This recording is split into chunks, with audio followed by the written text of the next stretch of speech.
Welcome to Recombination Nation. Today I have what I would say is a good friend.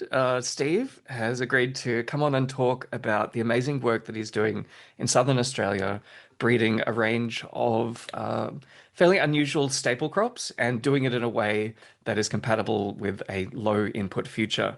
So, Steve, I'm trying to think what I can say about you other than that. No, I'll throw over to you and you can give us a bit of an introduction and tell us about your path through life that led you to dedicating so much time and attention to breeding locally adapted, low input staple crops. Thanks, Shane. Thanks for having me. Um, so plant breeding has sort of come to me as a second career. I started my life as a cardiac scientist and worked in hospitals for over 20 years, specializing in certain short circuits in the heart.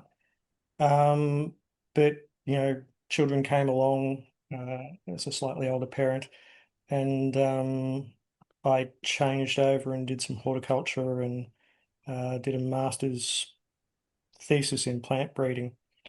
Um, Plants have always interested me. I've started growing orchids when I was a young man, and gradually, sort of through my life, have developed a love of fruits and vegetables and grown more of those as I've moved on.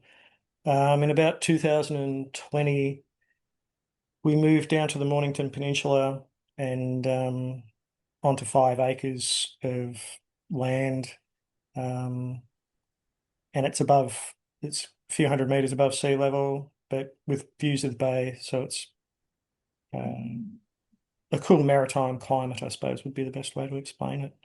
And since we've moved here, I've been working on, a number of different breeding projects.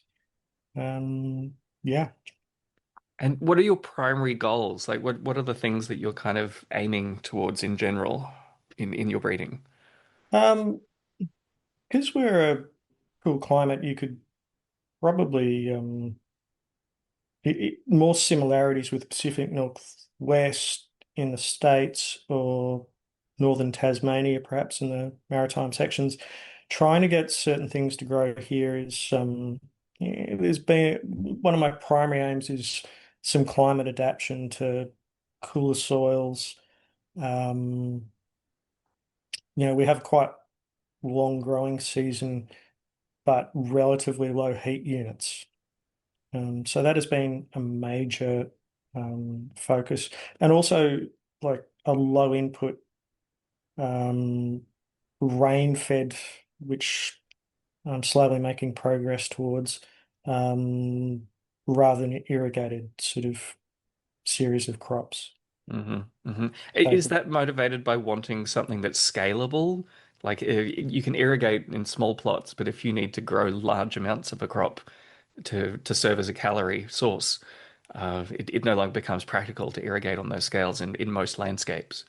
absolutely, absolutely, and we're on tank water, Mm. um, and I have about an acre available for vegetables and two other orchards, probably 140 odd trees in total. And you just cannot irrigate that. You need to store the water in the soil, as far as I'm concerned. And for a lot of crops, if your soil is functional, I believe that by and large you can just really deal with the environmental rain to carry your crop over. Yeah, yeah. I think unless you're living in an extremely arid location, people underestimate how much you can do with just natural rainfall. Indeed, Mm. indeed. But even, like one of my inspirations was the Hopi and the Indigenous American tribe that, you know, grow corn in the desert.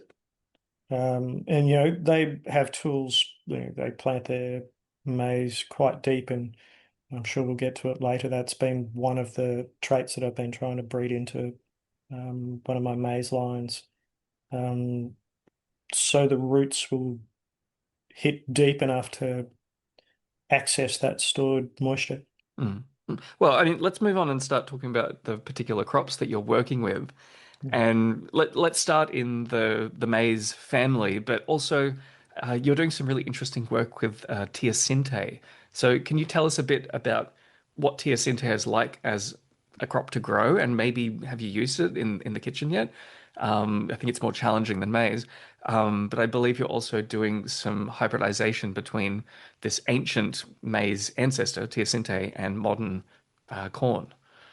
Yes, yes. So it's probably about 2014. I found a source. I think it was Jerry Colby Williams from Gardening Australia had perennial teosinte, Hmm. and I managed to get some off him and grew it in the greenhouses at university, and it grew and flourished. Short day, and I sort of carried that along with me, hoping to do some crosses, but soon discovered it was day length sensitive as soon as it was out of the greenhouses at university. And so I brought that up to Red Hill and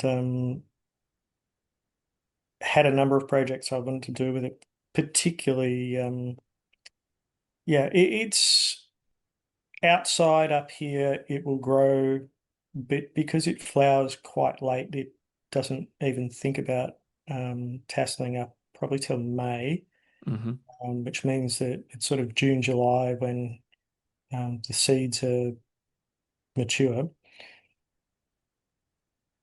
Doesn't make a crop outside here. Hmm. I have one, well, I have a number of plants in tunnel that make seed every year. It gets to maybe 7, 8 foot tall, um, and takes up at the moment, I reckon, over a couple of square meters of space. It's quite a vigorous plant, never gets any inputs. Um, it does get some water occasionally in summer because the greenhouse is, it'll hit 45, 50 quite easily in the middle of summer. Hmm.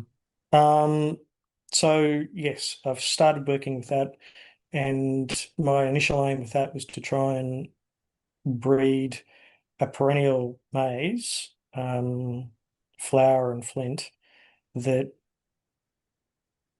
took significantly less inputs. Because the way that maize is marketed to us in Australia is that it's a high input crop. Mm. Needs to be planted when the soil hits 20 degrees. Um, and in general, it will germinate at lower temperatures. If you think about the US agro industry, they're sowing at temperatures of 12 degrees Celsius. Hmm. So, all these things are things that I've been working on.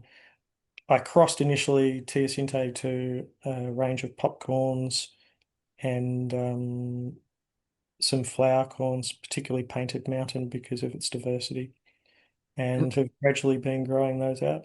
I'm curious, how did you manage to line up the hybridization? Because with maize, it's notorious that you can't store the pollen. Mm. And you said it flowers quite late in the season. So how did you like, juggle those two crops to get them to line up? So it took me about 3 years, and I kept planting later and later. And in the end, I think I was planting maybe in February. Hmm. And the lines that I was planting were producing pollen, but never produced a crop themselves because it was just too cold. But I was able to get enough or get pollen to do the crosses in the greenhouse in May and June. And that was, as I've said, there seems to be a sweet spot, whenever you're learning a crop. Um, It rarely goes to plan in the first year. Hmm. Um, and 3 years was what it took me to sort of get that to all line up in the fashion that I need it to. There are other ways with short day crops that you can trick them, but it can like finding the time to go and bag a significant portion of a several meter teosinte plant can be it was just not capable of being done by me, I'm afraid. I just had to work the other way and line them all up. I think I had the same 3 year cycle with hand crossing canna that I had these very different strains with different flowering times, and I wasted a year trying to figure out if you could store the pollen because there was no literature on it. Yeah, And yep, no, you can't. It's like banana, not surprising. yeah. And yeah, eventually I just messed around with cutting back the plants at different times to delay their flowering cycles, and yeah, managed to finally get it to work. But do you suspect as well, those kind of issues, sometimes it's just the year itself, like the way the temperatures cycle through different years. Some years will make it much easier than others to get things to line up and be able to cross. Yeah, absolutely. I think some of it's depending on the crop, sweet potato, for example, I think a bit of stress sometimes can induce things to flower. So, it might not necessarily be the best year that causes things to line up, but yeah. And looking at it every year, you sort of sit there and go, well, that didn't work. So I'm going to have to try either earlier or later, or, sometimes even things like a weekly small sowing can help you cover the gap or get to where you need to be. Hmm. So, Yeah. what has been your experience, like your observations of those Teosinte maize hybrids as the generations have gone along? Yeah. So they're pretty vigorous, is what I would say. And, I think last year I had F2s at probably 5.5, 6 foot tall. Hmm. They tiller like teosinte. Teosinte is different to modern corn in that modern corn has a number of genes that have changed the architecture particularly for commercial harvesting. Um, and so teosinte has a number of thinner stems as a general rule, and tends to like so far. I'm still out at the F2. I've got sort of maybe 3-inch cobs, some with naked seeds now, some with still husked like teosinte, but in a cob form. Mm. So the architecture, and I've planted about 70 F3s at the moment, which are about to go out into the garden. And I'll probably put another 140 in. I'm just staggering it at the moment. But it will be interesting to see at this point how big the cobs are this year. Does that uh, surprise that is that a really major appeal to doing this kind of breeding work that you never quite know what each plant is going to do in each generation as it all unfolds? Yeah, absolutely. It's a little bit of a box of chocolates, right? You Hmm. you open things up and you go, oh wow. And you find stuff that you just do not expect. Um, yeah, and and there's new novel combinations that you just sort of look and go, well, I would never have picked that. Are there any plans to back cross this hybrid population to pure maize to eat like are there specific Teosinte traits that you are trying to like narrow in on in a maize-like plant? Particularly, I'm trying to, as much as possible, maintain the perenniality, um, and I'm trying to maintain the endophytes, particularly, Hmm. because Within the Teosinte range, there is the endophyte that produces nitrogen. We've all seen the papers, I suppose, Mm, with the dripping goo from the roots. It, my, and I think most people's understanding is that, you see that where there's aerial brace roots, but that trait is likely in all these wild species Teosinte, and all that is the photosynthate being exudated from the roots to feed the biology in the soil. And so that particular endophyte being maintained in this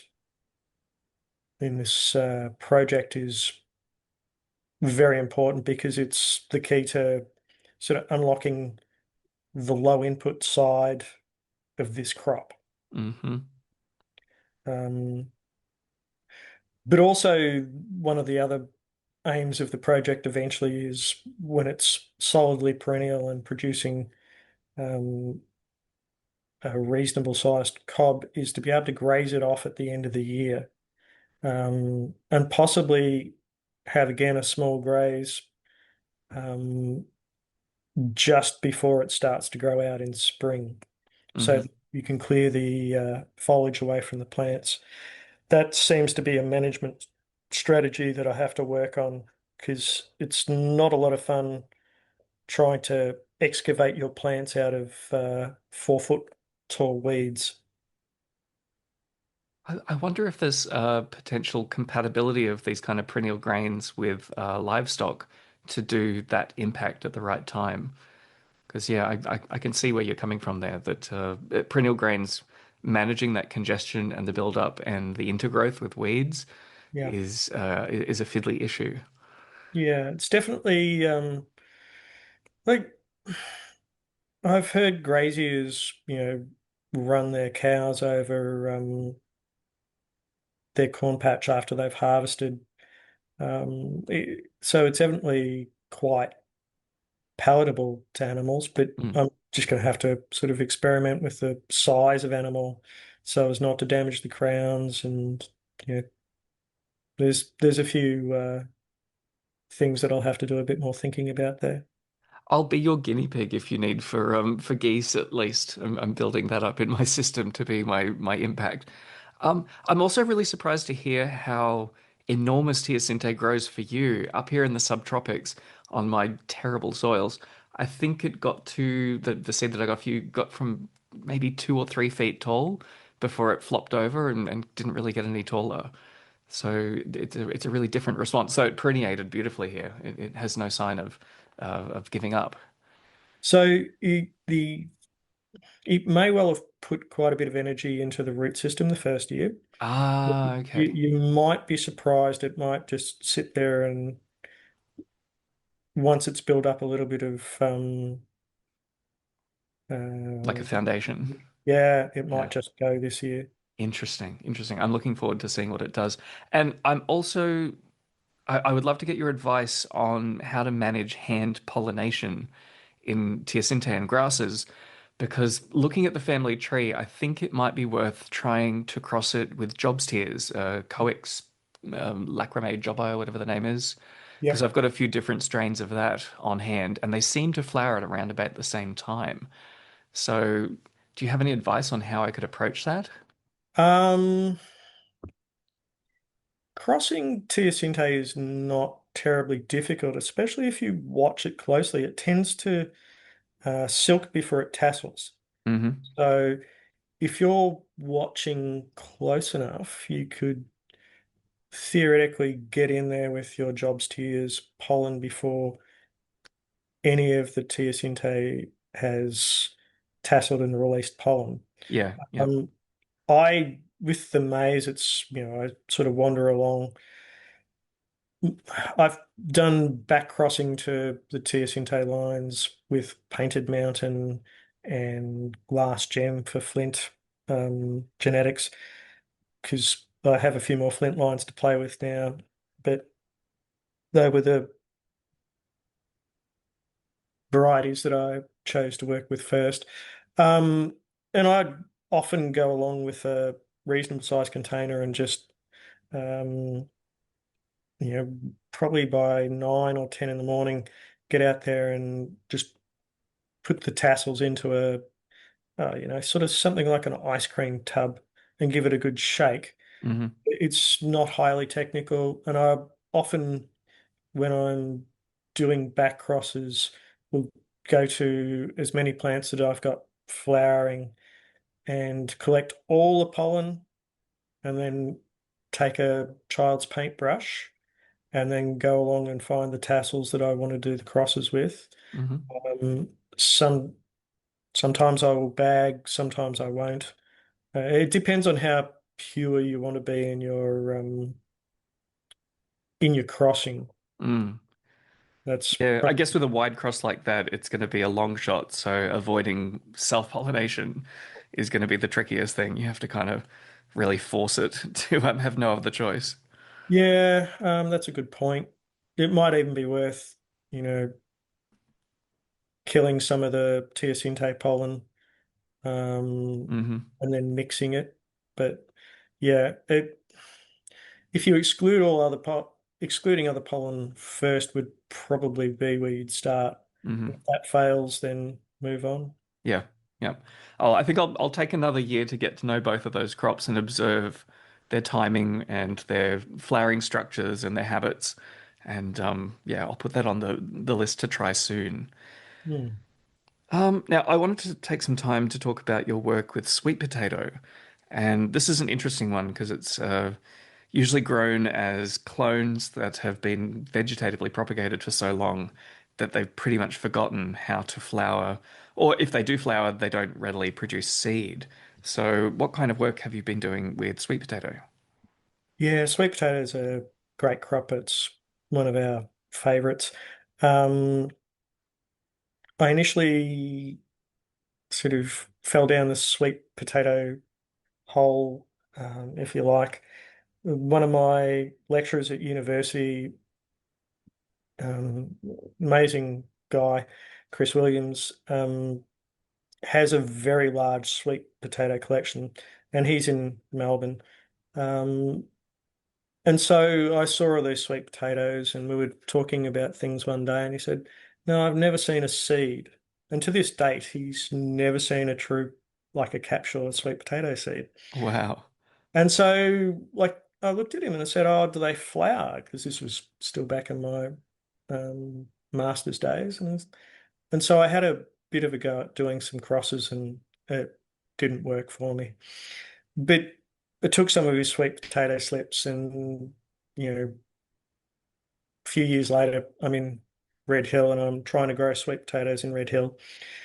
And of course, we're getting hail and 10-degree days in December. Not really conducive. And I've got lovely red clay or brown clay over red clay. Um, Not really your ideal sweet potato growing conditions. And so I grew all his, well, not all of them, but a significant number of sweet potato varieties.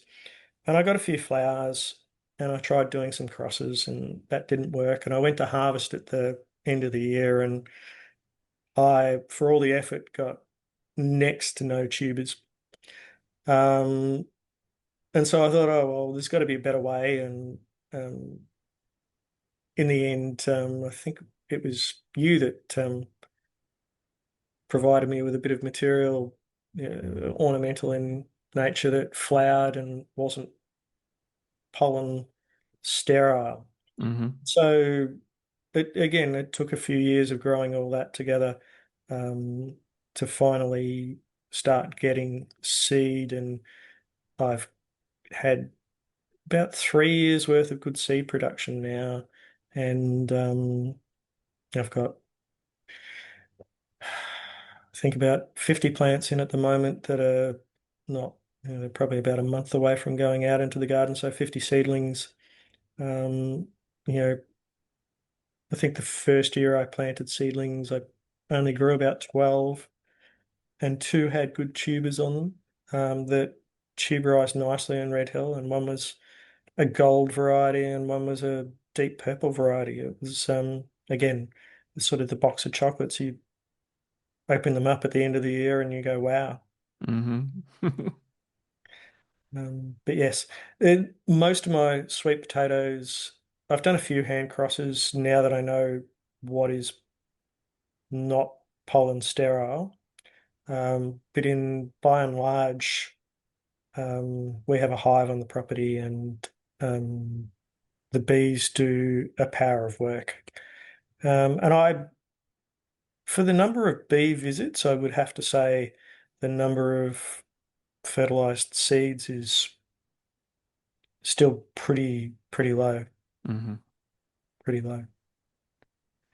And have you noticed, like, I have a theory, and I think other people observe this, that when you have an opportunity to grow a plant from seed under local conditions, something seems to change in its local adaptation that doesn't happen as readily when you're growing from cuttings. And maybe sweet potatoes are a really good example of a crop to make that comparison. Have you seen anything similar? Yes, yes. As I said, generally up here, commercial sweet potatoes, and I won't call them zero sum, but they're pretty low on the productive scale.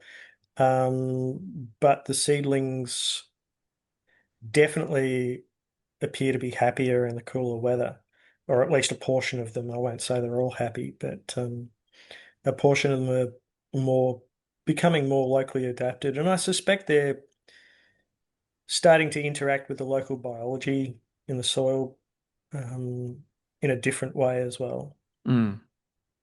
Yeah, that's kind of my working theory that there's like a critical window after germination where the seedling looks around at the biology that's in the soil and it considers like the humidity and the moisture and the temperature, and it kind of has an opportunity to renegotiate how it approaches the environment around it.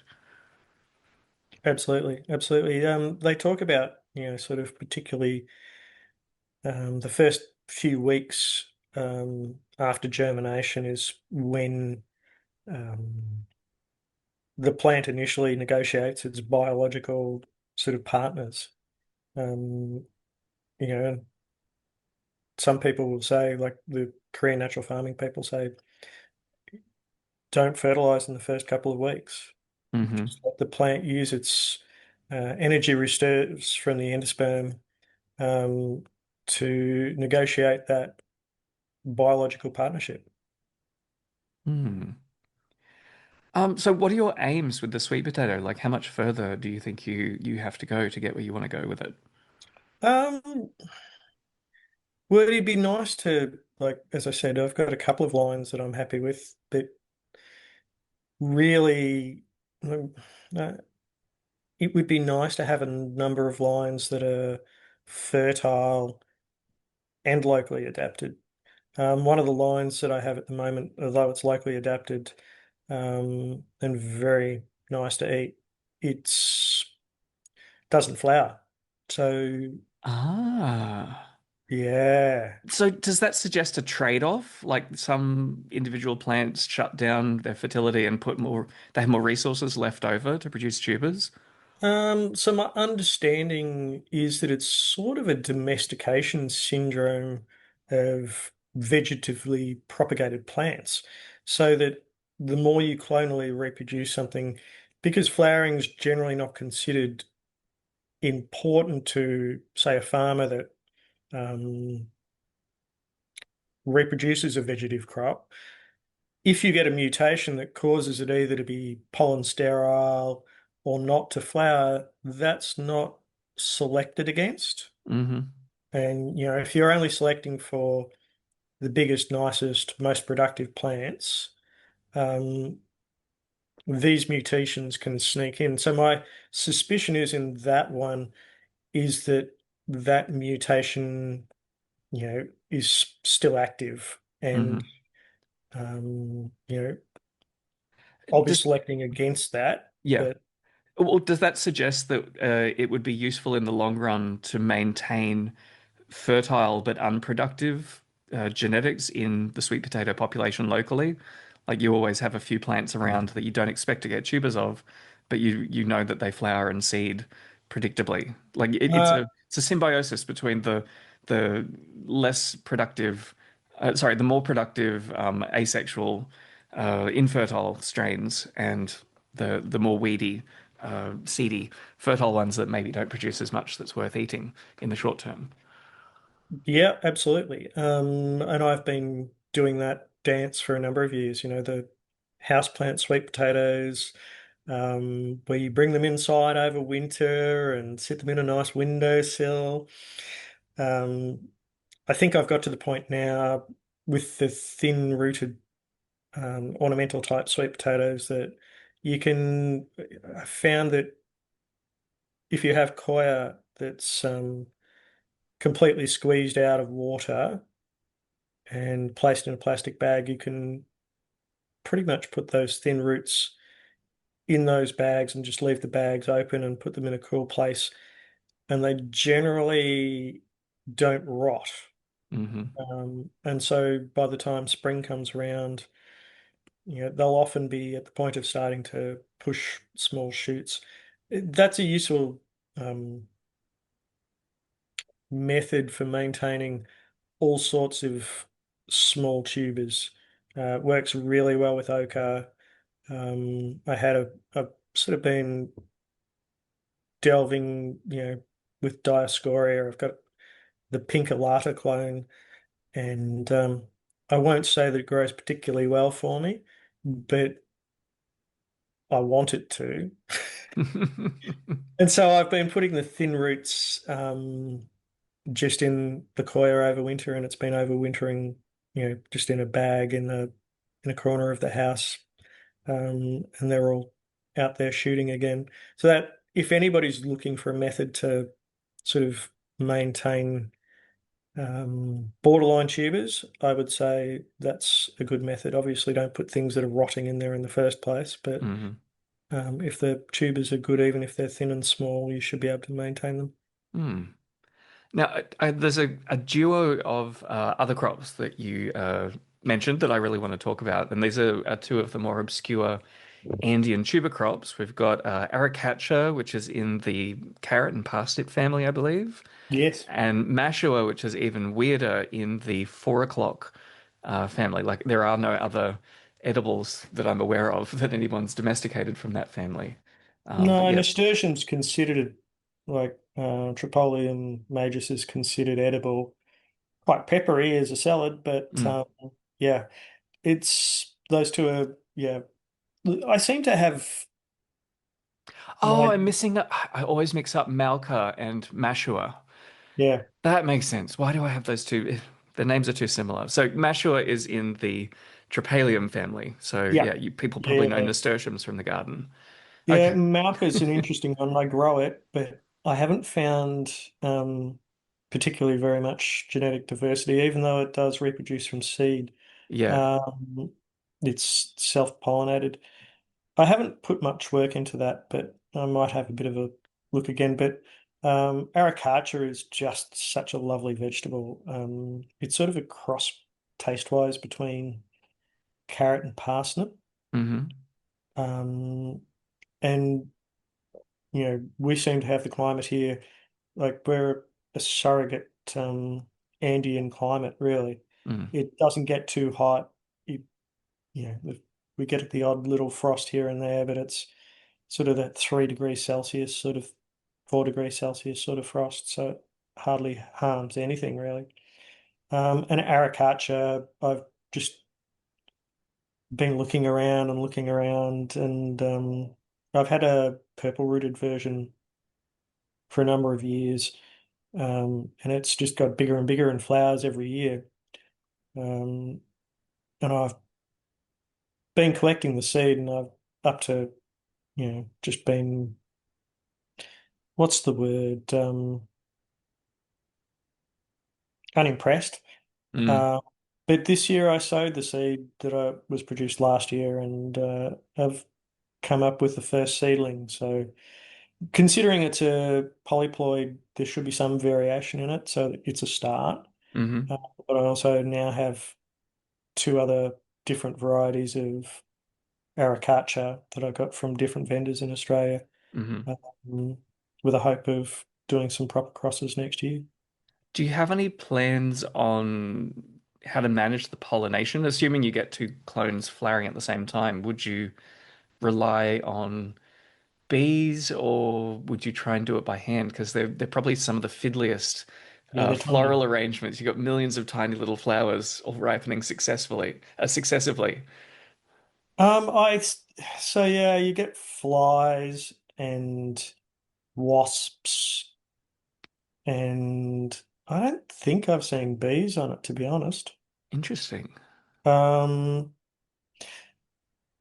I think I'll probably just plant them together and I might do the odd, because the stalks are probably a meter, 1.4 maybe. They're quite tall, so I should be able to bend them over and just give them a gentle sort of rub together with the different cultivars. I'm just going to plant them in a block and try and do it that way. Hmm. Yeah, Do you do I you can't see suspect? myself. Oh, I was going to say, do you suspect they rely on some specific stress to induce flowering in the clones that are a bit reluctant to flower? Yeah, so everything I read, Bill from Cultivariable, talks about stressing his over winter. I think he just cut off the water to them. Hmm. And that may be part of it. But I've also noticed here, like I don't do anything with mine. I leave them outside. They've been outside in the same spot for maybe 4 years now. And so they're very big plants. They'll be um, probably 40 or 50 growing points on each one. And, you know, 30, 40 centimeters in diameter. That's just the above ground sort of, would you call it a pseudo tuber? I'm not even sure. Um, but yeah, I found that I don't actually have to do anything to them. Maybe the cold stresses them. They do die back a bit, but they still have leaves. But wherever I've actually found it, I actually had one flower in the greenhouse the first year I got Arracacha. Mm. So like in a pot, but I probably did drought stress that a little. It seems here that getting them to flower so far at least has not been difficult. You sound like you're in just the right spot to work on that crop. And is that the same case for mashua? Because it can be fairly demanding about the conditions that it's grown under. Yes, these are both crops that don't like baking weather. Mm. Um, Yeah, and I've got we, no hope with them up here. no, no, no, you are not in Andean tuber crop central. Um, yeah, so they both don't like particularly warm roots, I think. And we have a little bit of a south-facing slope. It's only mild, but I think that also helps. The ground just never gets hot. Mm. It'll get into the 20s, but it just doesn't bake up here. And I think that's probably really important. Mashua, I tend to plant it so that it gets afternoon shade in summer. Mm. Um, but yeah, there's also a lot of those lines are day length sensitive as well. So it's a late season dance trying to get flowers to line up of all your clones. I do have one clone now that is day length neutral. Mm. It's an ornamental mashua that came from a vendor in Tasmania. So it'd be nice to be able to get that day length neutrality into some more lines.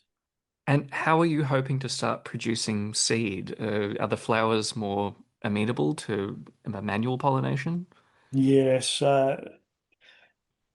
much more amenable to manual pollination. They're sort of tube-like. So Mm. instead of being sort of open like a typical nasturtium, they're sort of Yeah, more tube-like, but yeah, I'm quietly confident that with a child's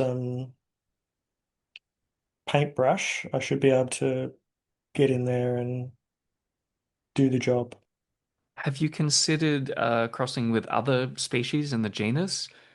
Yeah, I've been wondering about trying a wide cross with Arracacha with Spirit. Um, Ah, yeah, I've been rolling that around in the back of my head because I've been growing Spirit for a few years too, and the diversity of Spirit just seems to be um, there's not a lot basically. So I mm, have wondered whether that might be worth a try. It's a long shot, but and I've also considered crossing Masher out to the standard nasturtium. So it's been done before. Chuck Chan, I believe, has done it. hmm. I don't know that he's either selecting for tubers. Um, I haven't been able to find any information about it. I think You'll have to Masher listen was. to my interview with him. There you go. Uh, what about other there's tuberous climbing tropaliums that are more ornamental. There's even like a blue flowered one that I know are grown in your part of the world. Stephen Ryan at Yes. Mount Macedon Yeah. has many of them. I was chatting with him via email a month or two ago, and he had, is it tricolor or is it, Tricolor, yeah, yeah, yeah, I think it was tricolor that he had available this year, but he doesn't post because, well, they were yeah. all It's a active pain. at that point. So I have to get to Macedon at some point, Mm. which is doable. Um, and I think Pentaphylem's the other one that is available. I Around. would love to see you cross it with pentaphyllum because I've grown that up here. I've naturalized it in my gardens before. So I'm like right on the edge of what tuberous tropaliums can handle. So I'm like, yeah, give me a little bit of Mashua Right. If genetics you in it, and maybe I can work with it. keep your eye out for it, and if you Mm. see it around, I'll do the crosses and send you some seed. Well, I would send you mine, but I lost it years ago. I didn't. I bulldozed all my flower gardens because I needed more time for the vegetable garden. I'm so sorry. Time. No, I'm not. It happens, right? But Mm. it's time. Everything has an opportunity cost, right? Mm-hmm. Everything has an opportunity cost. Did you want to talk briefly about Mauka as well? Because it's growing well in pots for me. And have you had any thoughts about its potential for deeper breeding? Um, it's one that I grow every year, and I've still not eaten. Hmm. Um, and it requires a nicer piece of the garden than I'm currently willing to give it. Mm. So it's sort of in survival mode at the moment. But it's kicked off again, like it's currently sitting on the bench in the greenhouse, shooting away. Have you eaten it? No, What's I've only got fairly small ones in pots that haven't been given the opportunity to expand. yeah, yeah.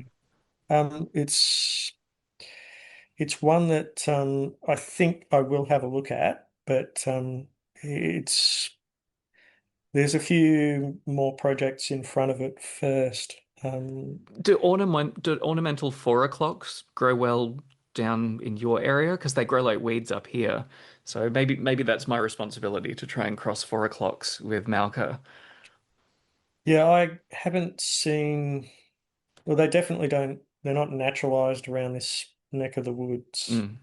Mm, I could probably get some from the nursery, but yeah, it's not something that we grow in the garden up here anyway. mm. Yeah, Mm. well, there you go. There's three Andean obscure tuber crops that have so much put more potential to kind of break out of their little narrow niches in the ecosystem. Yeah, and we shouldn't forget things like ochre, Hmm. which is again another wonderful tuber crop. Does really well up here, but it's complex in that it has tristyler incompatibility. So it's Hmm. Yeah, yeah, its pollination system is really, really it's up messed there. up. It's messed up. But on the It's, flip side, and you need to talk to Stephen Ryan about this, he's got dozens of ornamental tuberous oxalis in the same genus, and there's lots of weedy tuberous oxalis in the world. And yes. surely one of them could cross with ochre, but they're little tiny, fiddly, annoying flowers, and then the seed pods explode, so you have to stop the seeds from escaping. No, that's not hard. That's, I played with wild peas, right? And you just, after you do the pollination, you bag them. Hmm. Hmm. And when they explode into the bag. But yes, I spoke to Stephen Ryan about that as well, or asked him about it via email. Mm. And yeah, he reckoned that was slightly out of his wheelhouse. I think nobody's probably thought to try that before, but yeah, somebody has to do it one of these days. Yeah, I do. There's a lady in Tasmania, one of the seed companies, Providence might be, that has ochre seed available. And Ah. I was particularly surprised. Her method of pollination, she said, was to cut all the flower stalks, put them in a vase in front of her beehive, and they produced seeds, viable seeds, Oh, wow. after being pollinated by the bees in a vase. So there you go. That did she have a dream? Like, how did she figure that out? I have no idea, Maybe but the bees told her. I dip my hat because that would have not been on the list of things that I would have thought to have tried. It's such a great example about how you don't need like a fancy multi-million dollar lab full of machines that beep to make progress when nobody's made it before. You just need to have a little bit of luck and serendipity and observation. Yeah. There's so many things people could be doing in their backyards And that some would, inspiration, I suspect, right? It's like yes, yep. just, yeah, Now, absolutely amazing. Now, tell me about how you grow your plants, because I think we've got similar aims that we're trying to produce crops that can be scaled without inputs. If you wanted to plant acres of something and you couldn't irrigate it or fertilize it to any, major extent on that scale, or pest protection either, like how do you approach all of that, and what are the challenges that you're dealing with? That's a good question. So, in general, I'm a low input um, farm, I suppose you'd call it. I have quite a severe compaction issue, or in places around the farm I do. It's getting better in a number of places that I've been working. Um, and I'm in a low calcium soil. Um, to put it in perspective, when I got here, you could take a garden fork out, about 70 kilos, stand on the garden fork, and maybe bury the tines in an inch. Hmm. That's Yep, the sort of compaction I've been dealing with. And that's my garden too. first started planting things, I had a drill and an auger because the post hole digger that I was using to try and plant things was just uh, not sustainable. Hmm. Um, there were no worms, and it was just hard. And one day I came across Korean natural farming, and I looked at one of the slides, and it was a little Asian man with a long metal rod in a T shape held above his head, and he proceeded to bury that to the hilt in his greenhouse soil. Hmm. And I thought, well, if that's not Photoshop, that is quite amazing. And so I started researching Korean natural farming to improve my soil because, if you listen to people that understand, like John Kemp's podcast is something that I consume voraciously, and Hmm. he's had some interesting, people from universities on. And when you talk about things like pest pressure, for example, it's related to nutrient availability in the soil. And the nutrient availability in the soil is related to the biology. And so Korean natural farming, although I will say there's not a lot of literature, uh, peer-reviewed literature on it, does start from that point, it's addressing your soil biology. And once you address your soil biology, the nutrients in general, if they're there, become available. So this is a long-winded way of saying that you know, most of my inputs are not aimed to feed the plants, but to feed the soil. Hmm. And so I collect IMOs from the native forest around here, indigenous microorganisms, and put those out onto the soil where I'm gardening, and have seen, you know, soil aggregation, um, significant changes in uh, compaction, reduction, worms, more worms than I can, like I have to be careful these days. I have a lovely Japanese knife that I use for gardening a lot, and I'm having to not use it in the soil because I keep cutting up all the worms. Um, and fungus, they're like, it's esoteric, but when we came here, there was very, fungi were just not present really. And particularly where we've been here for nearly 6 years. But in the vegetable patch, there is now, there's another flush of fungi at the moment around my fruit trees. It's, yeah, it's a significant change um, in terms of soil cycling, nutrient cycling. When we first got here, you could mow and the grass would sit on the soil for months. And there's still places where that happens, but by and large, that sort of tends to be broken down much quicker now. Mm. Interesting. Did I answer that question? I think you did. How does your system respond to cycles of water stress? Um, yeah, what's your approach to all of that? Because even though you're in a maritime climate, I think you occasionally get like big shifts in the wind patterns, so you get long periods without Yeah, rain. yeah, you steal all our rain. We don't want any more most years. Most years. So yeah, as the soil's getting better, and it's aggregating further down, it's holding more water, or the roots are probably getting access to, like with the compaction's probably the one of the largest limiters to root development. But for example, with projects like I've got a dryland maize project that I'm sort of working on, and I've been using one of the lines that I've been using is the Hopi blue flower because it has a long coleoptile length. They in America in the desert where they plant it 12 inches deep Hmm. or 30 centimeters in the modern scale.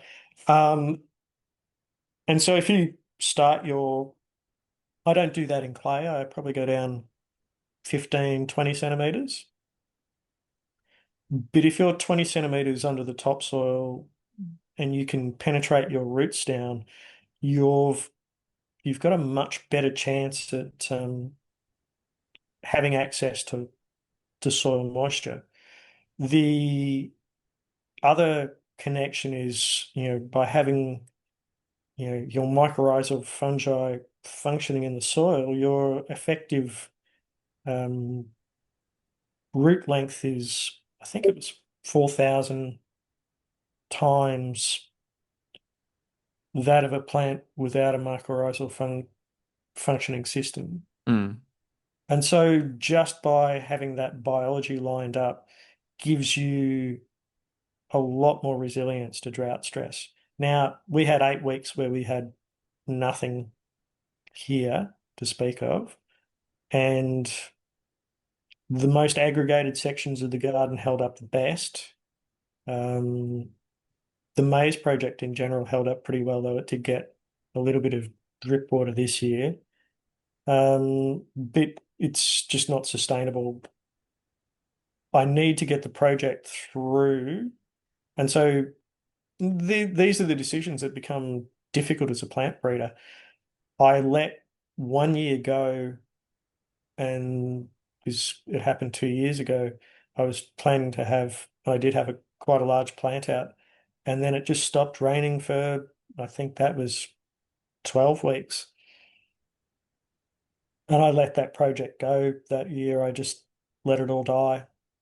Um, and so I think, particularly when you're in the early stages of a project, you need to have um, some sort of process in place that you either have a backup of all that material so that you can go again, or that you're going to have a plan in place to, give it the minimum amount necessary to get that project through. Yeah, yeah, it's a key strategic balance. You have to really think about what material you can afford to negatively select. Yeah, Um, yeah, absolutely.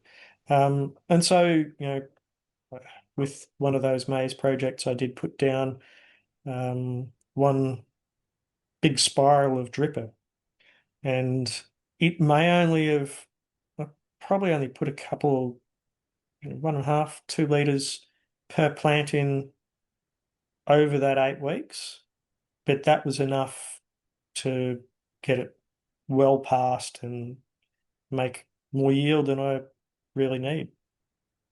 I guess the way maybe you agree with this, I look at it as if you're going to use inputs, if they're functioning catalytically rather than structurally, Yeah, then that's where the biggest return on investment is. yeah, So, I mean, for example, it's quite dry here, and to get my rock melons going, I'm just hand carting a small amount of leftover water from the animals every couple of days to them, and it gives them a head start on the season. And yeah, by the time the rain comes in another month, they'll already be miles ahead of where they would have been if I just let them struggle along. yeah, absolutely. And when you're working with projects, some things are doable and some things aren't, but it's important to strategize the end project goal. And I suppose that that'd be one thing that I would say if people are dreaming up a project, just, think about, if it all goes wrong, um, am I prepared to let it go?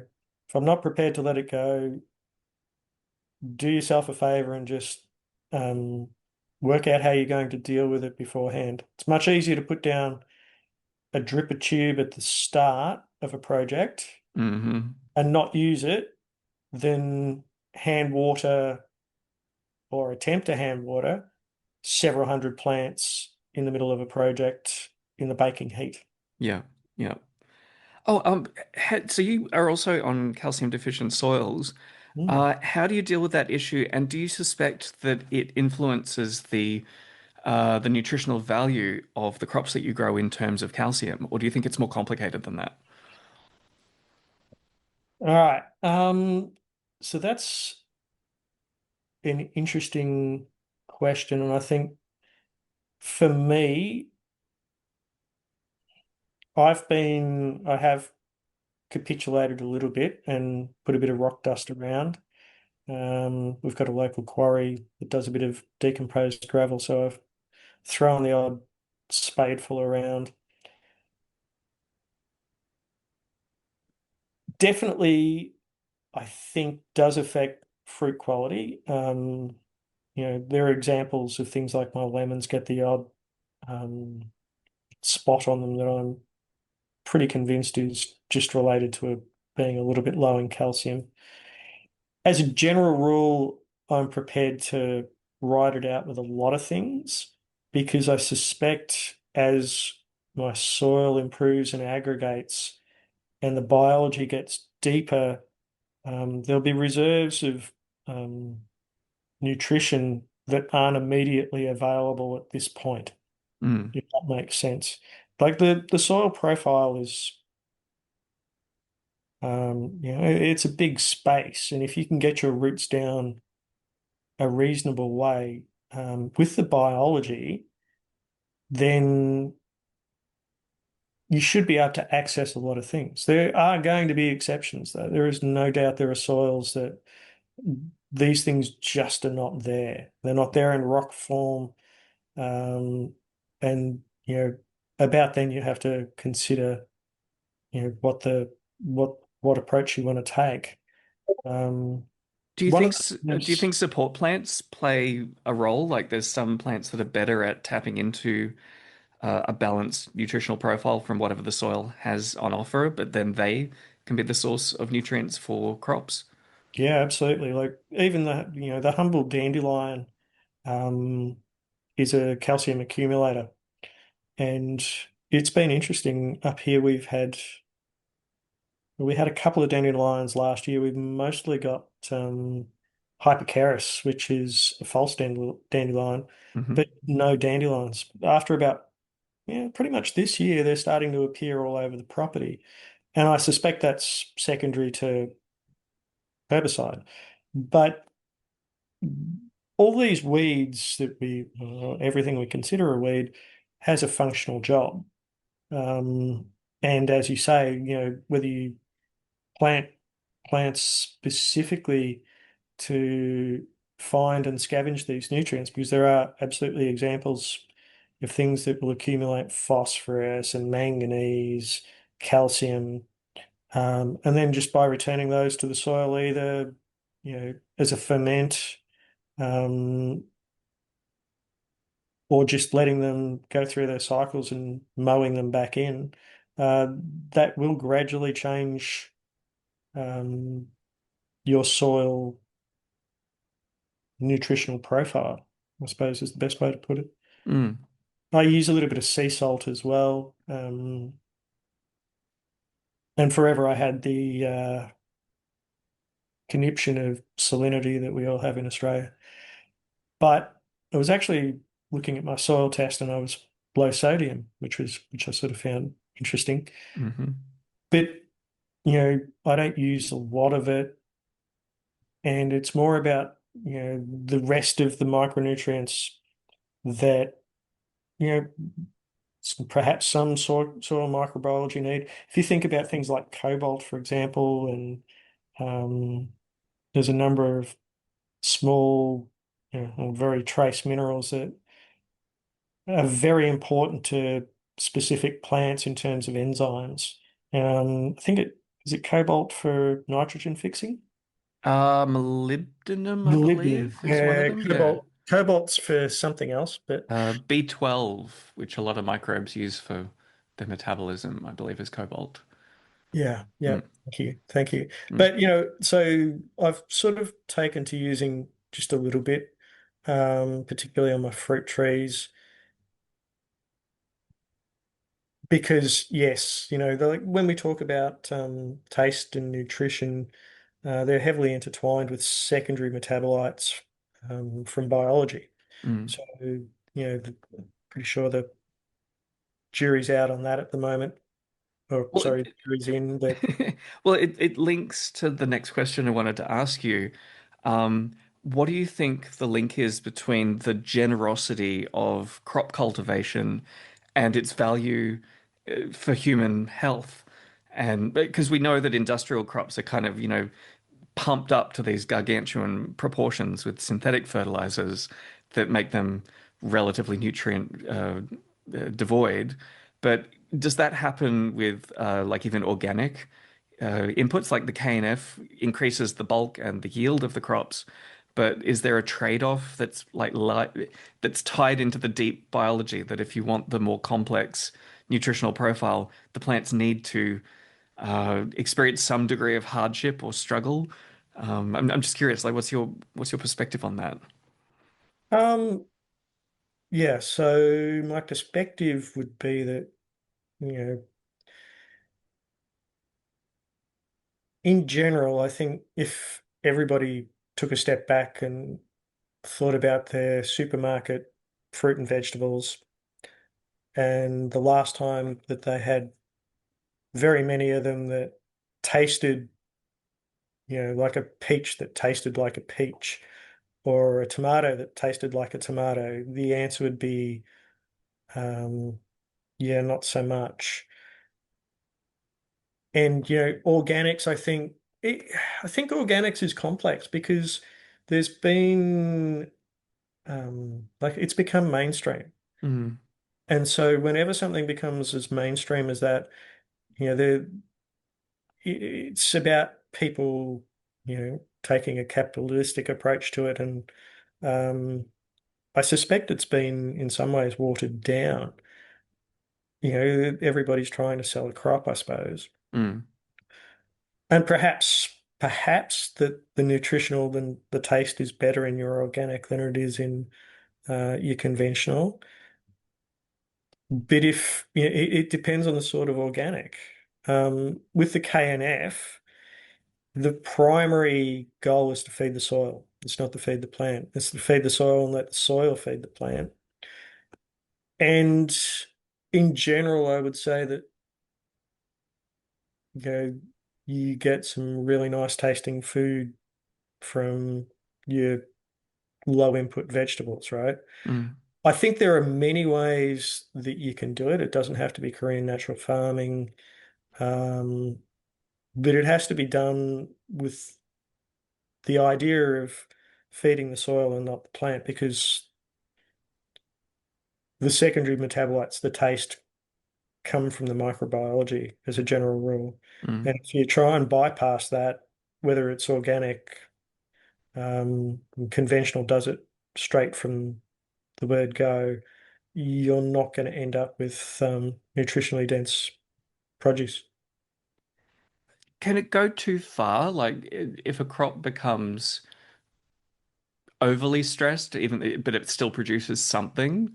Yeah, I wonder if those secondary metabolites, that complexity Yeah, can actually be too much. Because I mean, a lot of crops have anti-nutritive factors and defenses. absolutely. And so, yeah, I'm just thinking about broccolis and glucosinolates, and if you stress your plants too far, then absolutely, you're going to get um, things that are like I sort of like to see the plant growing well, um, but not struggling. And I found that um, by looking after the soil as much as you can, you tend to get an immune response from the plant, so that like I can't think of the last time that I've my tomatoes got smashed by late blight, maybe in March, April. But apart from that, like I've not intervened as a general rule with pests unless you consider mice. Um, I suppose they're not insects, right? But Mm.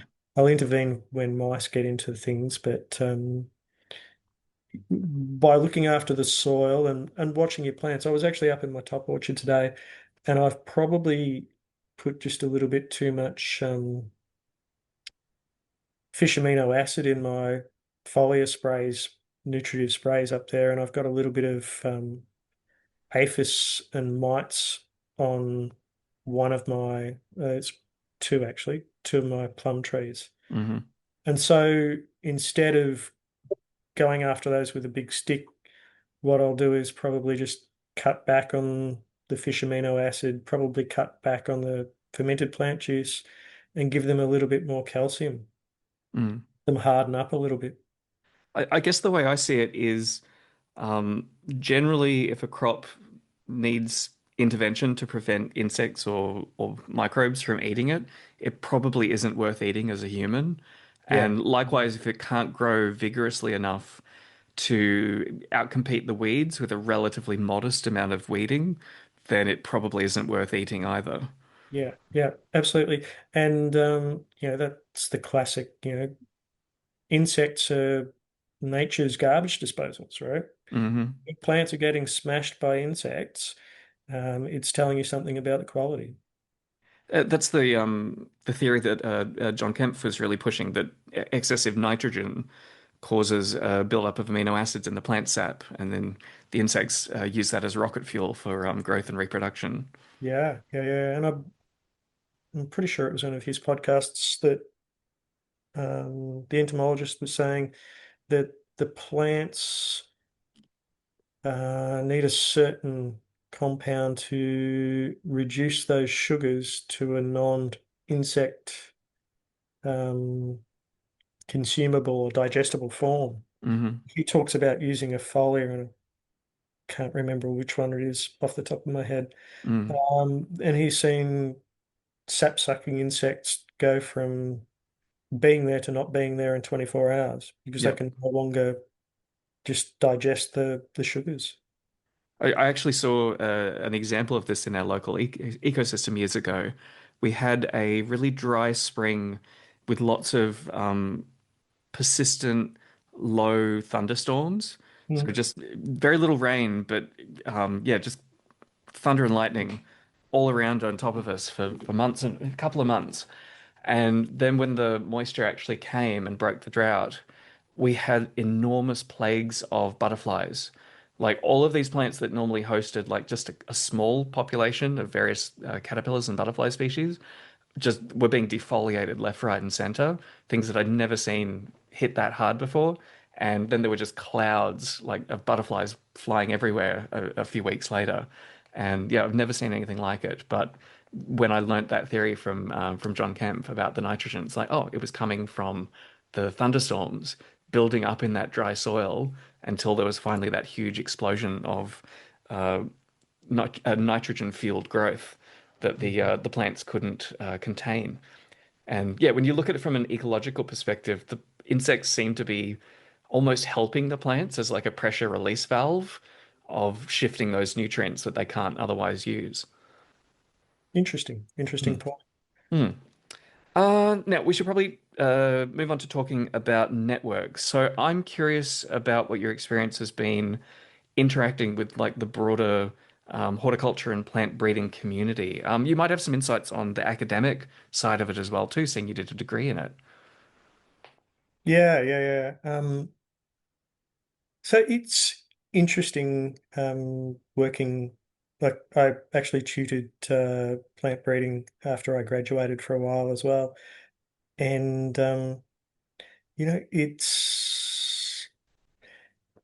it's interesting, like developing a network of people to talk with, really, because like I still talk to my old bosses at university every now and again about projects that I'm working on, and I talk with you and some of the other guys in our group. Um, but there's only one other person down this neck of the woods doing any plant breeding, and there's Greg in Central Victoria and his little group. Um, but yeah, it's like it's not a large network at the moment. Well, I suppose it's a reasonable network, but it's quite spread out. Do you think there are like scale and like threshold effects? Like if you've got two people, then you only need to like break that one relationship. They lose track of each other or fall out or one of them dies or whatever, and then you're Yeah. back to being completely alone. But once you build up to like five or six or 10 people who are regularly connected with each other, you end up with something persistent and resilient.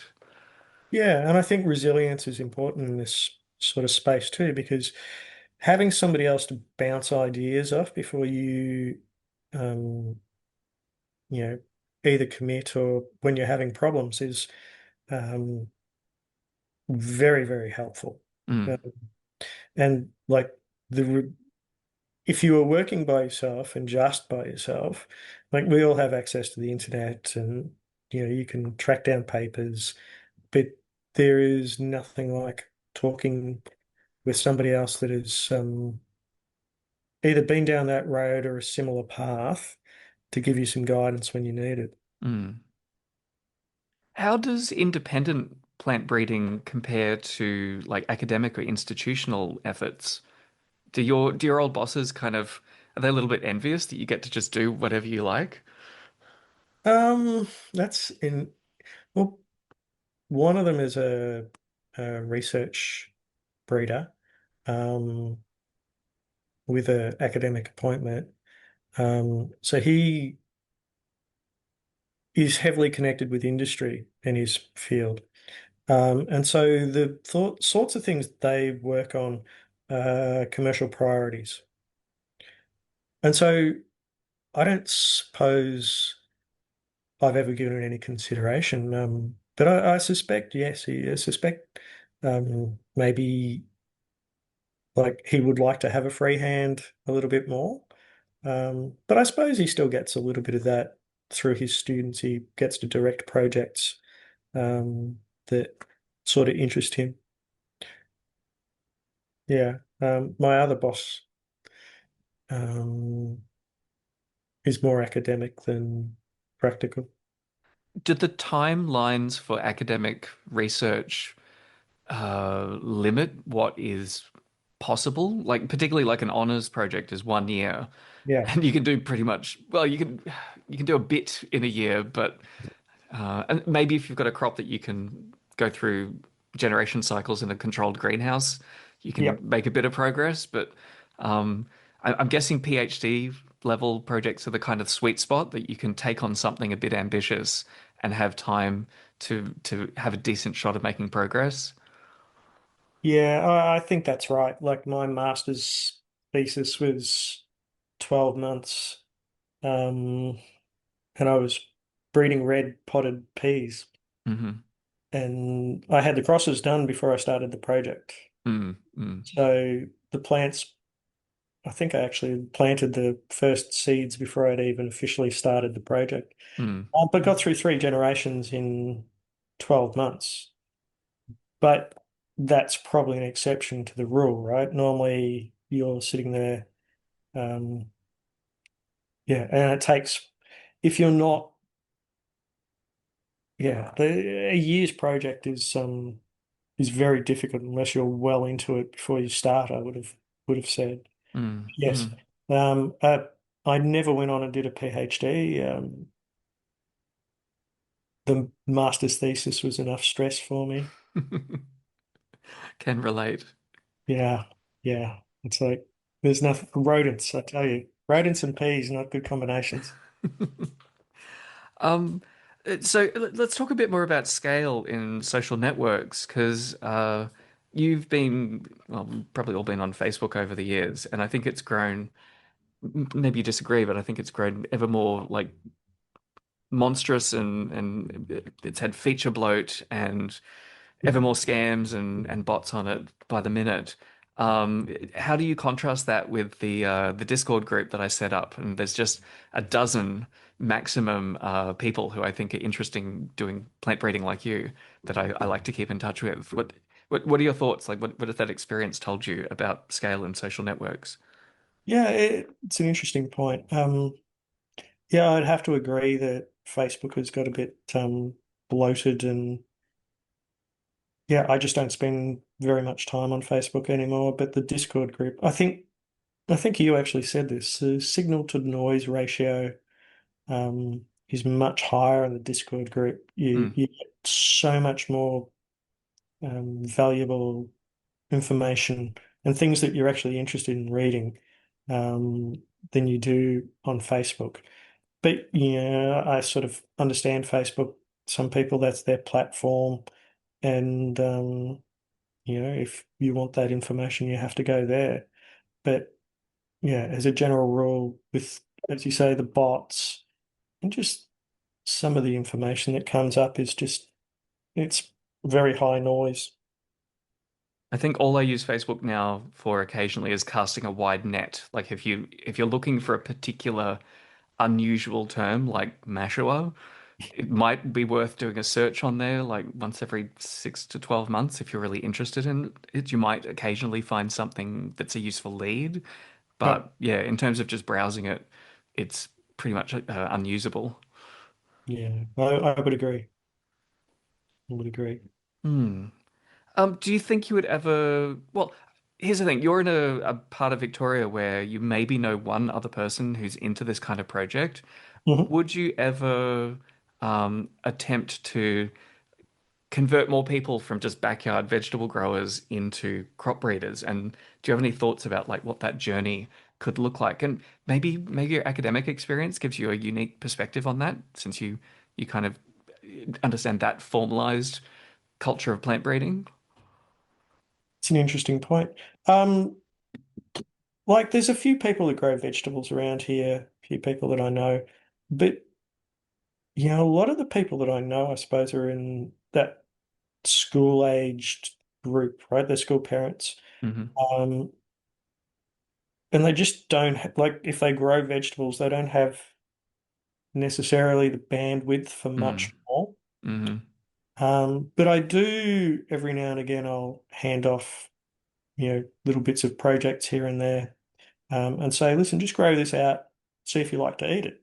Mm. Um, and if you like to eat it, then we'll talk at the end of the year and you can keep some seeds and or some tubers and try it again. So I have I sort of, with some of the sweet potatoes, I'm sort of starting to hand around some of my, or one or two of my lines, um, and see how they go for other people around here as well. And that, I've also done that with some diploid potatoes over the years. It's, give out some diploid potatoes and just see how they go for other people. And yeah, sort of once you get them to hold seed, they almost become a plant breeder by default. Well, do you think there's a huge advantage in vegetatively propagated crops like potatoes, sweet potatoes, Arracacha, that once you have a clone that has superior traits, it can then be stably propagated and shared in the wider community? So, for example, if you had hundreds of Arracacha seedlings and you couldn't grow them all out, you could farm that work out to a local network of growers. And the idea being, if any superior clones turn up, then everyone gets to share them. It's a way of. I think that's where the opportunity lies once you get into the later stages of a breeding program, and you're Yeah, trying to pick out particular variants that work better. Doing that as a solo person, yeah, I mean, you've only got so much, time and space to do that work. absolutely. You can only maintain a certain amount of any crop or diversity, particularly the vegetatively propagated stuff, because it's demanding. Mm. Um, and so yes, if you can rehome some of that and get other people to evaluate it for you, it's absolutely godsend, really. Godsend. And there's two other opportunities I'm exploring, but I haven't made any headway on. So I'm throwing these ideas around in case other people run with them first. But I think there's potential for those kind of projects to also happen in school gardens, where like the idea of evaluating all of those different seedlings could be a really interesting school project that would take, about a year or 6 months. So it could fit well in that format. Or potentially the homeschooling networks as well that are starting to grow around the world. I wonder if you have any thoughts about that as an opportunity in your part of the world. Yeah, it's interesting. The local school up here that my children go to, um, I did give them some of my diploid potato lines a few years ago, and I'm actually the kitchen garden that they had was very overgrown with large trees, so it got very little sun. So I'm not actually sure what happened with those, but Mm. it's just been what renovated, I suppose the word is, and a lot of the big trees have been least trimmed back. So there will definitely be opportunities for that. But I think absolutely, and particularly if you can find a crop that the kids are interested in, Hmm. um, or if they grow it, they're much more likely to taste it and eat it. Mm. My children come out in the garden, particularly my youngest, and she loves to dig potatoes. And we get the potatoes back up, and I guarantee you, I roast or cook those potatoes, and she is the first one into them.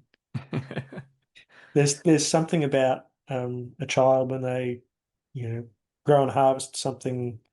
Um, yeah, the barriers to consumption disappear very quickly. So, are you from a generation? I remember doing vegetable gardening, and the recommendation for children was to grow radishes. And Yeah, I'm that like, that's the worst. Like, what child has taste buds that would want to eat a radish?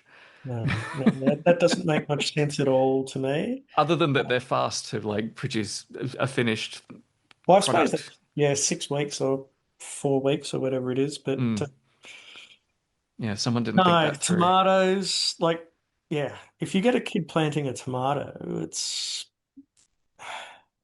yeah, if I have anything that I don't want the kids to pick, I have to like put up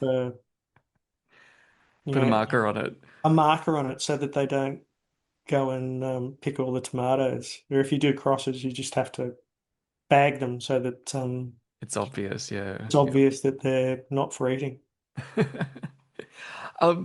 We should probably start wrapping things up, Yep. and you hopefully be prepared for the question that I ask everybody. If you could create a new life form, maybe a crop, maybe an animal, uh, what would you wish into the world? Yeah, so I have thought about this one. And at some point, I worked out that mango and pistachios are related. Hmm. And I've always wondered, I wonder if I could do a cross between a pistachio and a mango to make a cool climate mango. It would be, it's very ambitious, but Oh, never it's say never. never say never. I've got the pistachios. I don't have the mango, but Mm. I've got the pistachios in. I don't know that it'd work, but it's like if I could wish one, a cool climate mango would be just yeah, I wonder if I could send you some like mango pollen on dry ice one day. that might work. But evidently mangoes will grow. Like I've seen mangoes fruit in Melbourne. Yeah, yeah, yeah. I mean, we get decent frosts here, and they do fine. They do fine. Mm, Maybe I just have to grow one in a greenhouse for a while. mm. Yeah, But a lot of that's strains will flower when they're only like a meter tall if they're precocious enough. yeah. Maybe if I yeah, like it's a that's a long shot project. Well, for context, I recently saw a reconstruction of oak genetics, Yeah. and apparently until relatively recently, they were a tropical genus, and it was only during one of the Ice Age ends that a few species hybridized and became cold tolerant enough to follow the ice sheets as they retreated. Wow. Mm. So yeah, things can transform more dramatically than you'd expect. There you go. Hmm. Hmm. Okay, I think that is everything. And I normally give people a chance to plug, if you're selling a book or a course or whatever. But I don't think you're active on that front. So if people Uh, do want to learn more about what you do, is there any way, maybe reach out through me? yeah, reach out through you. I Hmm. think that's probably the best way. I currently don't have a portal for contact, but I probably should work on that going Yeah. forward.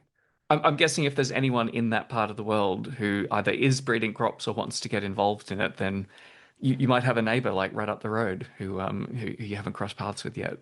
Wonderful. That sounds Hmm. good. Okay, alrighty. Well, Steve, thank you very much for what has been a fascinating conversation. I've been dying to learn more about what you've been doing after chatting to you over the years. So this has been a great opportunity. Thank you for having me, Shane. It's been wonderful.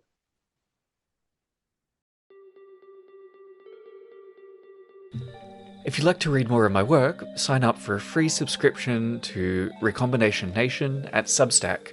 A paid subscription opens the archive of past posts and gives you access to the audiobook of Taming the Apocalypse. Next week, I speak to the Renaissance man polymath Rogers Bacon from the Substack Secretorum and also co founder and editor of the Seeds of Science magazine. And we talk about all sorts of aspects of culture and history and evolution and biology and, yeah, you name it, we dipped into it.